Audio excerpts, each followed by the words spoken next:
So hello guys, ఇవాళ మనం ఏడబ్ల్యూఎస్లో main concept ఇది కూడా వచ్చేసి మనకి సిస్టమ్ మేనేజర్ అనమాట. సో ఈ ఏడబ్ల్యూఎస్ కన్సోల్లో సిస్టమ్ మేనేజర్ అంటే అసలు ఏంటి, అది ఎలా పనిచేస్తుంది అనేది చూద్దాము. సో మనం ఏం చేస్తామంటే ఇన్స్టెన్సెస్ అన్న, నోడ్స్ అన్న, విఎమ్స్ అన్న, విర్చువల్ ఇమేజెస్ అన్న అన్నీ కూడా మన సర్వర్ ఇమేజెస్ అన్నమాట. సో దీంట్లో సిస్టమ్ మేనేజర్ నోట్స్ అంటాం. సో మనం ఒక రీజన్లోకి వెళ్ళి నోట్స్ క్రియేట్ చేసుకున్నాం కూడా. సో ఒక 2 నోట్స్ క్రియేట్ చేసుకుందాం. ఈ సిస్టమ్ మేనేజర్ అనేది మెయిన్ దేనికి యూజ్ అంటే మనకి ఈ ఏవైతే నోట్స్ ఉన్నాయో వీటిని రిమోట్లీ త్రూ చేయొచ్చు అనమాట మనం. సో ఏడబ్ల్యూఎస్ క్లౌడ్ అడ్మినిస్ట్రేటర్స్ లేదంటే డెవాప్స్ ఇంజనీర్స్ బాగా యూజ్ చేస్తారనమాట ఇది. సో సిస్టమ్ మేనేజర్ అనేది సో కంపల్సరీ తెలిసి ఉండాలి ఇది. సో డిపార్ట్ విపిసి తీసుకుందాం. సో నేను ప్రజెంట్ అయితే two two two images create చేస్తున్నా. సో 2 ఇమేజెస్ క్రియేట్ చేసుకొని దానికి ఐఎం పాలసీ ఇవ్వాలి, రోల్ పాలసీ ఇవ్వాలి సిస్టమ్ మేనేజర్కి. సిస్టమ్ మేనేజర్ రోల్ పాలసీకి ఐఎం యాడ్ చేసుకొని ఏఎం యాడ్ చేసిన తర్వాత సిస్టమ్ మేనేజర్లోకి వెళ్ళి దానికి ఫ్లీట్ మేనేజర్ అట్లానే దాంతోపాటు ప్యాచ్ మేనేజర్, అంటే ప్యాచెస్ ఇన్స్టాల్ చేయాలన్నా సరే దానిలోంచి ఇన్స్టాల్ చేయాలన్నమాట. అది నేను చూపిస్తాను చూడండి. సో ఐఎంలోకి వెళ్తున్నా. సో వేరే లింక్లో ఓపెన్ చేస్తా.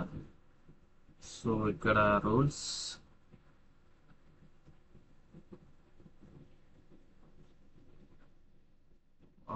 రోల్స్ తర్వాత ఇక్కడ క్రియేట్ రోల్, ఏడబ్ల్యూఎస్ సర్వీస్ మీద ఉండాలి. సో సర్వీస్ నేమ్ వచ్చేసి EC2 మంది.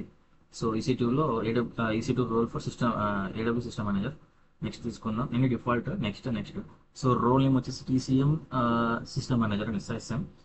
సో కిందకి వచ్చేస్తా. So create role.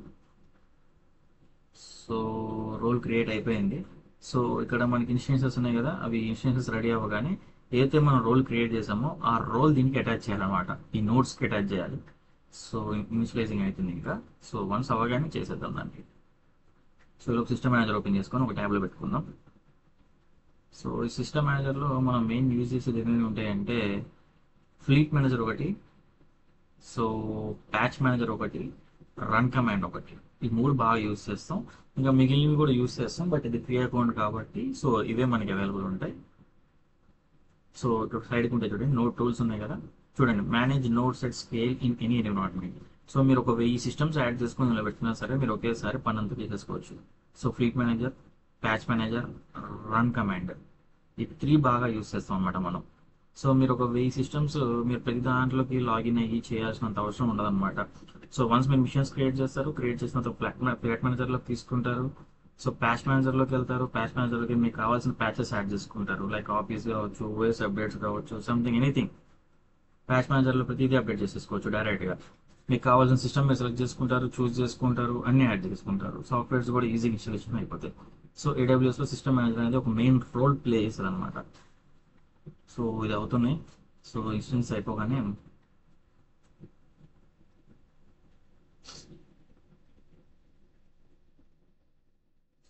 ఇన్స్టలైజింగ్,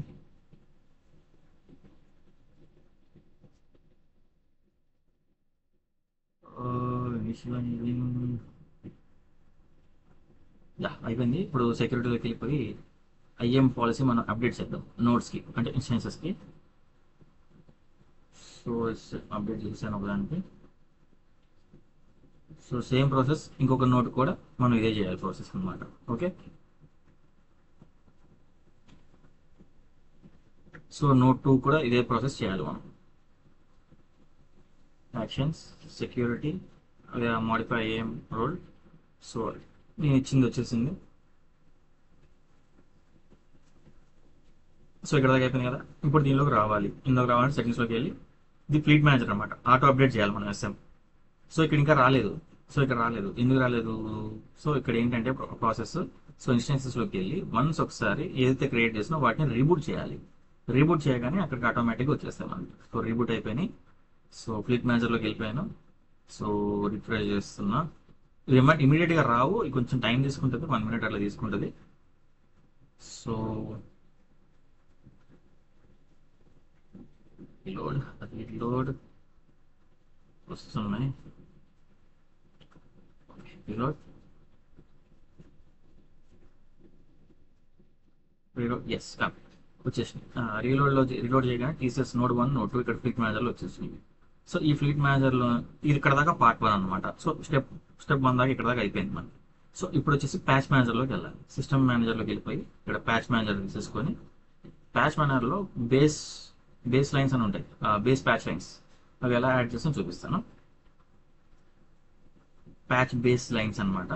సో ఇక్కడ ప్యాచ్ బేస్ లైన్స్లోకి వెళ్ళిపోయి ఇప్పుడు ఫర్ సపోజ్ నా 2023 లైనెక్స్ కాబట్టి నేను ఓఎస్ అప్డేట్ చేద్దాం అనుకుంటున్నాను డిఫాల్ట్. సో తీసుకుంటా. సో కిందకు పై ప్యాచ్ నౌ. సో ఇక్కడ స్కాన్ అండ్ ఇన్స్టాల్ పెట్టాలి. సో ఇక్కడ రిబూట్ ఇఫ్ నీడెడ్ పెట్టుకోవాలి. సో ప్యాచ్ ఆల్ ఇన్స్టెన్సెస్ అంటే మీరు 1000 ఉంటే 1000 అయిపోతాయి. సో నాకు ఒకటే కావాలి ఫర్ సపోజ్. సో నేను మాన్యువల్గా చూస్ చేసుకుంటా. సో ఒకటి నోడ్ 1 చూస్ చేసుకుంటా. So patch now. సో మీరే చూడండి ఆటోమేటిక్గా ఏదైతే నేను డిఫాల్ట్ ఓఎస్ ఇన్స్టాలేషన్ చేస్తున్నానో ఇక్కడ నుంచి చేసుకోవచ్చు ఇన్స్టాలేషన్ ఓఎస్ డైరెక్ట్గా. ఫర్ సపోజ్ ఒక విఎంకి కానీ దేనికైనా మీకు ఓఎస్ ఏమైనా కరప్ట్ అయింది సంథింగ్ అట్లా నడిపోయింది అనుకోండి, అది మనం సెలెక్ట్ చేసుకుని డైరెక్ట్ ఇక్కడ నుంచి మనం ఓఎస్ ప్యాచ్ తీసేసుకోవచ్చు డైరెక్ట్గా. సో ఆటోమేటిక్ ఇన్స్టాల్ అయిపోతే అలాగే రీస్టోర్ కూడా చేసుకోవచ్చు మనం. సో ఇన్స్టలేషన్ అయిపోతుంది. So pending. సో వన్స్ అంతా డన్ అయిపోయిన తర్వాత సక్సెస్ పడిన తర్వాత గ్రీన్ కలర్లో వచ్చేస్తుంది. స్టేటస్ కూడా పెండింగ్ రాదు, సక్సెస్ వస్తుంది.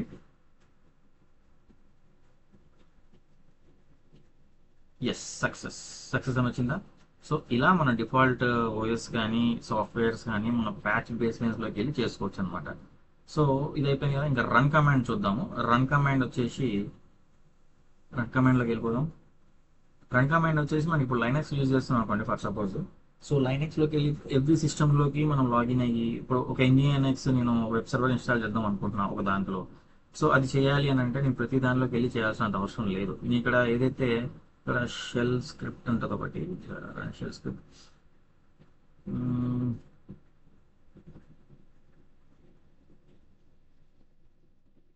సెకండ్లో కాదు థర్డ్లో ఉంటుంది అనుకుంటాను. థర్డ్లోకి వెళ్దాం. సో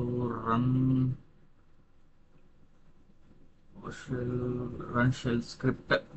ఓకే ఇది సెలెక్ట్ చేసుకుందాం. సో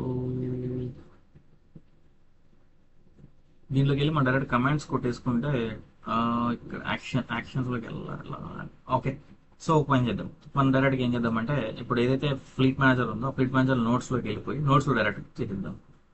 సో ఫ్లీట్లోకి వెళ్ళిపోదాం. ఒక్క నిమిషం. Okay okay done. సో మనం క్లోజ్ చేసేద్దాం. సో ఇప్పుడు డైరెక్ట్గా ఏదైతే నోట్స్ ఫ్లీట్ మేనేజర్లోకి వెళ్ళిపోదాం. ఫ్లీట్ మేనేజర్లోకి వెళ్ళిపోయి ఇక్కడ మనం డైరెక్ట్గా నోట్స్కి దానికి రన్ కమాండ్ మనం ఇక్కడ నుంచి డైరెక్ట్గా తీసుకోవచ్చు. సో ఒకటి ఇక్కడ నోట్ యాక్షన్స్ కనెక్ట్ స్టార్ట్ చేస్తున్నాను. ఇక్కడ నుంచి నేను కనెక్ట్ అయిపోతాను డైరెక్ట్గా. సో నేను యాక్చువల్గా అక్కడికి వెళ్ళి చేసే ప్రాసెస్ ఏమి ఉండదు. డైరెక్ట్గా నేను సిస్టమ్ మేనేజర్లో నుంచే కనెక్ట్ అయిపోయి దానికి కావాల్సిందంతా చేసేస్తాను. ఇప్పుడు ఎందుకు అలా చెప్తున్నానంటే ఫర్ సపోజ్ నోడ్ 1 అనేది క్లయింట్ దగ్గర ఉంది, క్లయింట్ యూజ్ చేస్తున్నాడు. ఫర్ సపోజ్ నేను క్లయింట్ దగ్గరికి వెళ్ళి సార్ మీద యాక్సెస్ తీసుకోవాలి అని చెప్పి నేను అడిగి వాడు పాస్వర్డ్ పెట్టుకుని ఉంటాడు అని నేను చేయలేను కదా. సో అందుకే సిస్టమ్ మేనేజర్లో ఏం చేస్తానంటే వాడు తెలియకుండా డైరెక్ట్గా వాడు వచ్చి అరే బాబు నాకు ఈ వెబ్ సర్వర్ కావాలి ఎన్జిఎన్ఎక్స్, సో అది ఇన్స్టాల్ చేసి పెట్టేసే దాంట్లో అంటే మన ఇక్కడ నుంచి డైరెక్ట్గా రిమోట్తో చేసేస్తాం అనమాట. సో అందుకే సిస్టమ్ మేనేజర్ మనం యూజ్ చేస్తాం. సో ఇన్స్టాల్ చేసేద్దాం. సో ఇన్స్టాల్ అయిపోయింది. System CTL start nginx. Okay sorry wrong command. So sudo space system ctl space start nginx. Sorry మళ్ళీ సేమ్ బటన్. ఓకే చలో sudo space system ctl space start nginx. Okay start అయిపోయింది, service start అయింది. So sudo space system ctl status set చేయాలి, status nginx.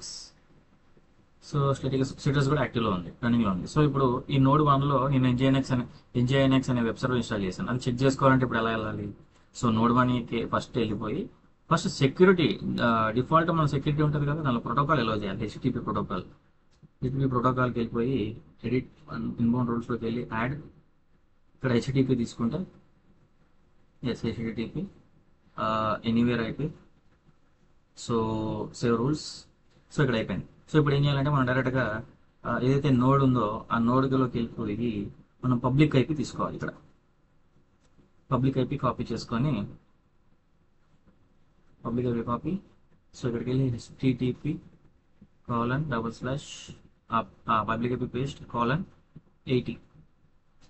So చూసారా, అయిపోయింది. So నేను ఆ ఇమేజ్లోకి నేను ఎంటర్ అవ్వలేదు, లాగిన్ చేయలేదు, ఏమీ చేయలేదు. ఖాళీ system manager through run command use చేసి నేను ఆ నోడ్ 1లో NGINX అనే వెబ్ సర్వర్ ఇన్స్టాల్ చేసేసాను. సో సిస్టమ్ మేనేజర్ అనేది ఇలా యూస్ చేస్తాం. సిస్టమ్ మేనేజర్లో మెయిన్లీ మనకి fleet manager, patch manager, run command అనే 3 చాలా ఇంపార్టెంట్.